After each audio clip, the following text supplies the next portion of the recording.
I got a strange going on out here. Something just killed my dog. Something killed your dog?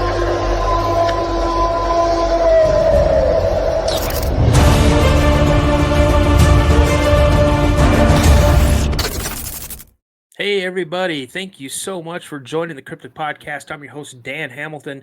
Tonight, you guys, I got a really cool guest. His name is Ethan, and he's from Texas, and he's had some pretty strange encounters. And I just want to go and do a little bit of housekeeping before we get into Ethan's encounters. I just want to say thank you so much for all the support. Thank you so much for all the subs and the likes and the comments. I truly appreciate it. If you or anybody has had an encounter and you'd like to come on the show, please feel free to email me at thecryptidpodcast72@gmail.com.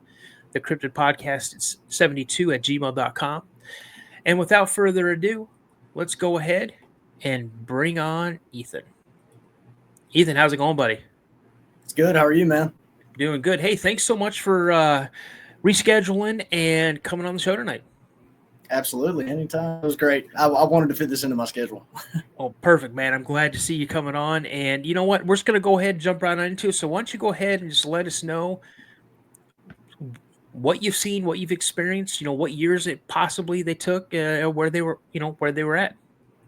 Yeah, perfect. I'm from Northeast Texas, as you said. I'm Ethan Higgins is my name.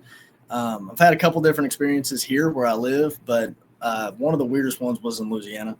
The Louisiana one was where I was kind of walking through the woods, and it was probably 2020. It was 2020 because it was during COVID. It was during lockdown. So I was visiting my grandparents. They have a big set of woods behind their house, and it's kind of down the street. But I was walking through the woods like I usually do, and heard my grandpa's name because the sun started going down. So he was yelling, "It's time for dinner," which made sense. So I started walking towards his voice. And as I kept walking, the sun kept setting and setting. And so it got darker. And I couldn't really see as well, but his voice kept going farther and farther from me. And so I kept walking and following it. And I looked at my phone because along the way, I kind of realized I was going in a weird direction, or direction I'd never seen before. And so I pulled up the Google Maps and finally got it to load because I'm kind of in the middle of nowhere at this point. But I pulled it up, and I was 10 miles away from where I was 10 minutes ago, which didn't make very much sense to me, which kind of scared me in itself. And at that point, I heard my grandpa's voice scream into my ear, and I looked down where I was. And so I kind of turned the flash on my flashlight and looked, and there's a tree with a big hole in the middle that kind of dropped down into what looked like a chamber, just like that. Yeah. And you can see next to my foot, I wear a size 13, and I did back then. So I could have slipped down there very easily. And down there, it was just like that. It was a chamber. And it doesn't look as big as it was in person. I didn't want to jump down, but I thought that if I did jump down, I definitely would have been able to move around in there quite a bit. And so that's where I heard the voice come out of, screaming into my ear. And it terrified me a little bit. But on the way back, I kept getting goosebumps and kept getting weird feelings. And I turned around and I swore at one point I saw a silhouette of something standing behind a tree. I'm not too sure what it was, but as soon as I saw that, the hair stood up on the back of my neck, which kind of let me know that something was going wrong.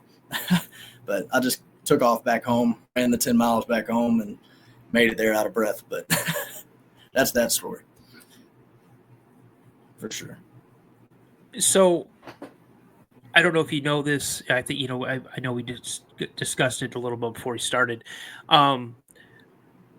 Sasquatch are known mimics. Like Yes. Especially if they've been around an area, and say like your grandpa, how long has he lived in that area?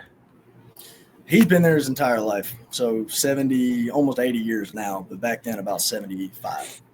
Yeah. So, I mean, if you look at it this way, if you'd spent any significant time, out in, his property, and he's called for you multiple times and they're in the area, it's a good chance that they picked that up. They picked up his voice and mimic. So, but when you said, things weren't going right, like something was filling off and you turned around, but how big was this thing that you saw, the silhouette? Back then, I had pretty much stopped growing. So I was like 6 foot, and it was taller than me by about a foot, from what I could tell. So, And which do you was recall scary like in how? itself. Well, do you recall how wide it was? It was probably the size of about it. Honestly, the closest thing I can compare it to, size wise, and how tall it was like, I don't want to say a gorilla because it had longer legs. It looked like a gorilla with long legs, kind of. But it was white, and it had that kind of strange. I don't know how to describe it really. It was kind of like a morphed visual around it. Okay. All right. Cool. Mhm. Hey, that's pretty crazy. Like you said, you just kind of tore off out of there, and Yeah, did you wind up like telling your grandpa or anybody else what you'd seen or what you experienced? I told my grandpa. He believes in it. We used to take a turkey out there and leave it, and there's no bears or anything that would eat that in those woods that he knows of, and it got shredded up every single time. So we don't really know. Really? Well, Yeah, one year we found it actually hanging up in a tree, like 30 feet up. you got any wildcats out in that area? Not that he's seen in the past 10 years. Not in that Oh, exact location. They kind of moved north more okay. from that Yeah, that's area. crazy. Whenever I hear something like, oh, we found a deer up in a tree, or oh, we found this. Now, I'm not saying every cougar will do that, but I've seen, and heard of cougars taking their prey and bringing it up into a tree or, something like that. But, you never know because, they're unpredictable. So, Right. so, so from there, and this was what in Louisiana, correct? Yes, sir. Yep. Okay. So from Louisiana, where does your next encounter take you? It was just north of the DFW complex, northeast of it. Um, that was in the woods. So where I live in a place, I mean, most northeast Texas is getting developed really fast now, but it blew up in the past few years. But when I was a kid, we used to bike just down the street, not too far, and go deer hunt all the time and hunt for coyotes, all these different things. And so there's a few different things that happened in those woods. One when I was younger, I think I was 13 or 14. So I'm 21 now, so that's the math on that one. But it was quite a few years ago. We were biking there, and we rode our bikes into the woods, and it was pitch black. But we kept walking toward where we knew our deer blind was that we had made, and we kept hearing somebody or something. It sounded like a person because we grew up going to the woods all the time. I kind of know the difference in sounds of what things are, and it sounded like a two-legged something following us for about 20 minutes, which scared me alone. But we were sitting there one time too, and I heard a voice yell my name. And not much more happened that day until I think I was 16 or 17. And we went back. And this is the UFO encounter there on the same area, plot of land. Now, all of this stuff I saw, not knowing that this plot of land was an old Native American witch doctor camp whenever they were taking them on the Trail of Tears down through where I live. But anyway, I was walking through the woods, and we were hanging out with my buddies there. I think it was 4 of us. It was me, my girlfriend, and 2 of my buddies. And my 2 buddies were talking, hanging out by the truck. There was this old clearing, huge clearing back there in the woods where we do bonfires all the time. So we were trying to light the fire. They were joking around, messing around, trying to light the fire. And me and my girlfriend were just standing by my truck. And she looks up, and she says, Ethan. So she's hitting me, and she thinks it's a shooting star at first because she had never seen one. And so she was excited about it. And then at that point, we both kind of realized that's not a shooting star because it was the size of the moon. It looked like a full moon, but half the size of what the moon looks like, and about as high up as where a helicopter would be if it were to fly overhead.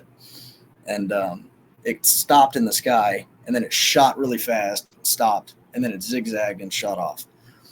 And so after that was kind of when I realized that maybe something is weird with this place. Maybe, I'm not sure. I'm a factual learner and thinker. And these facts and things that lined up with these two and a bunch of other things that I've experienced there, like trees with white ashes around them, that there's cryptid activity going on in that area for sure. My buddy saw a black shadow, what he says looked like a shadow, a big black figure run across the road, right outside of those woods though. And then my buddy also saw the same black figure run across the street as he was driving home, which is right by a creek that connects to those woods way down across the street. So those are kind of the ones that are around here a little bit more too. Would you go ahead definitely. and explain this picture that you sent me? Absolutely. That's actually at the clearing. We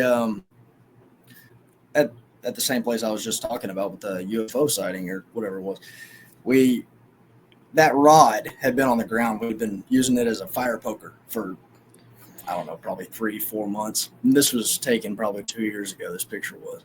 But we were there and we walked up to the fire and it was me and probably 3 of us. Now, when we were always in a big group, we never had a weird feeling. But when there was a small group, we had a weird feeling. And this time that weird feeling kind of overwhelmed all of us at that point when we walked in, and we didn't know why. And so we were trying to ignore it, just talking, joking. And my buddy, he's asking me where the fire poker is. And so I thought I had thrown it in the bed of my truck the last time we were there, just kind of keep it out of the rain, to keep it rust free, but it wasn't in the bed of my truck. And so where the bed of my truck was, I happened to look up, and this tree was there about 15 feet up was the rod we were using as a fire poker for 3 to 6 months. And so it was straight through the tree, and it doesn't show it on the backside, but it's stabbing through the backside, and it looks like it's clean through the tree. And then around the tree, there's a bunch of white ashes and little tiny animal bones around there. Okay, so if you guys are looking at this picture, if you look at the bottom of the picture and you go about halfway up, you'll see that it's a long black like rod, as he's described it, sticking out about halfway up in this tree. Mm-hmm. Yeah, it was weird, man. I don't have any words for that. Knocking. Me neither. We've heard tree knocking in there. Really? Mm-hmm. Many times. So that's just a place where you guys go and hang out, bonfires, whatnot, and so yes, sir. Yep. Have you had any other activity around when you guys are going and having these bonfires? You said you heard tree knocking. Have you heard any vocals, or has anything been kind of like tossed at you or thrown at you? Or actually, yeah, we did have a few rocks thrown at us one time. That was scary. We were standing around the fire. There were probably 13 of us, and these little pebbles kept getting thrown at us. And so we were thinking somebody was in the woods, one of us, but me and my buddy looked around and all of us were there. And so that kind of weirded us out, but we didn't say anything to anybody, just to kind of keep them calm. But there's been a few other things like that as well. That weird. Like as soon as it hits 11 or 12, like at night, things just get strange, man. Like it's really weird. There's not another way to describe it. I trust my gut a lot. I've been in the woods my entire life. I'm walking through the woods and I sense danger. I'm going to trust myself because most of the time it's either a bear or something that's going to kill me or hurt me. And those times I got that gut feeling, but I'm not sure what it was. Well, let me ask you this. So what was your thought on Bigfoot before you had these small encounters? Nothing. I didn't believe it. My grandpa believed it. He totally believes it. Big believer. I think everything based on fact, and based on the facts that I found, why not? I think it's definitely true because it explains a lot of different things too. Such as stories that I've heard, stories from my grandpa as well, like when he was a kid. Like what kind of stories? Such as what ran in front of my buddy's truck, such as I did find actually I forgot about this. Things just keep rushing in my mind. I try to block them off for the most part because they scare me. But me and my girlfriend were walking in the woods at my deer camp, or my deer spot where I go. And there was a huge footprint. Now, again, I wear a size 13, and this thing made my foot look like a midget foot, like a small, tiny little foot. And I put it next to it. I have a picture, and I tried to send it to you, but I was unable to do that. I couldn't find it. But if I'm able to, I'll send it to you at some point. That'd be great. Oh, yeah. There were 3 of them, like 1, 2, 3, and they were probably 6 to 8 feet apart each. Now, were they staggered or were they single file? They were kind of staggered, like how my footprints would be if you walk on the beach. Okay. You know, right. Something like that. It was definitely it was like a massive human footprint. Oh, Yeah. I'm telling you. So you have a pretty active. So you said your granddad, again, he lived in Louisiana. It sounds like his whole life. Yep. And in the area that he's lived for like the last 70 plus years, you know, you said he's encountered some so what kind did he ever get into detail on what he's encountered, or what he saw, or what he heard? Definitely. He used to live on the Red River, and so he was in the woods 24/7 all the time. And what are some of those stories, if you can tell them? Absolutely. He one of them I remember. He told me he was 12 years old. I think he said 12 or 13, something like that. And so he was born in 1950, so 1963, 64. And he used to go to the river all the time with his dad and catch catfish because that's what they ate. That's all they had. They were poor. And so he was down there all the time, setting nets, different trout lines, all these different things to catch catfish. And he said he was pulling a catfish out of the water one time, and he heard his dad yell, "Hey," or what sounded like his dad. And he looked up and he saw just a big black figure standing there on the edge of the creek, staring at him. And he said he didn't get too long of a look at him, but because he ran, but he said it scared him very much. Oh, I imagine so. Yeah, right. I'm sure it would me too. But that's one of them. Any other one come to mind? Another one, I'm trying to remember the details of it. Because I remember he said he was with his dad, and they were hunting. And they were, He was with his dad, and they owned an RV. And so they would take that out to the woods all the time. But they were out there setting up camp.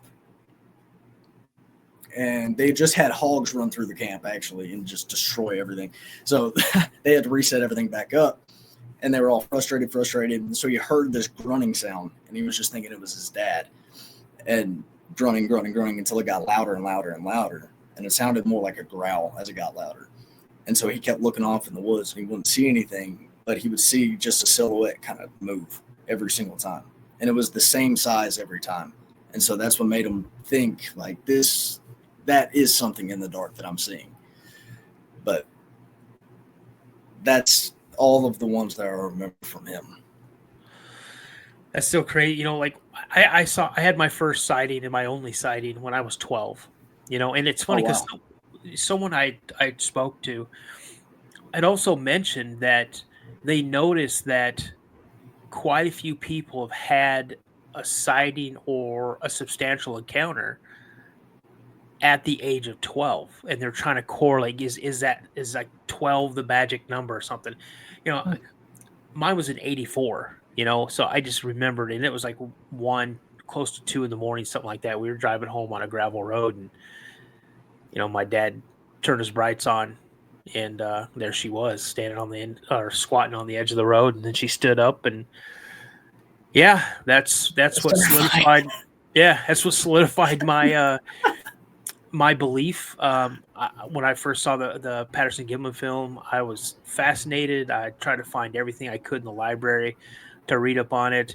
I always thought that they were maybe down only in Northern California, maybe Oregon, but I hope and prayed they were in Washington State, and that's where I was living at the time.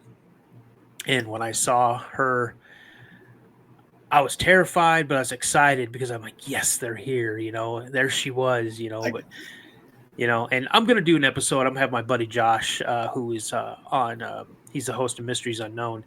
I'm going to Yeah. have him interview me for my channel, so I can go and tell my story, so I can post it on my channel. So watch out for that. So That'd be so let awesome. me ask. So let me ask you this. So through all the stuff that you've seen and you've heard, what do you think these things are? Man, I'm a religious person, so I like to think that it might be a spiritual thing, but I'm not sure how that intertwines or interconnects. Now, I do know that and I have studied a lot of like interdimensional travel, interdimensional things like fourth dimension, things similar to that. And I think it's definitely possible because we do live in a fourth dimension. We just don't see it. We live in a three-dimensional reality, but we see a three-dimensional reality, but we live in a four-dimensional reality. And I think that it's possible to maybe break through that, certain things to break through that based on what I've found. And maybe, or to me, that helps me explain what that orb was that we saw, and maybe that connects to the different things we saw there and the different, I want to say beasts that I've seen, because they're massive. And I totally believe that, it could have been Bigfoot. I believe that 100%. I don't know where they come from though.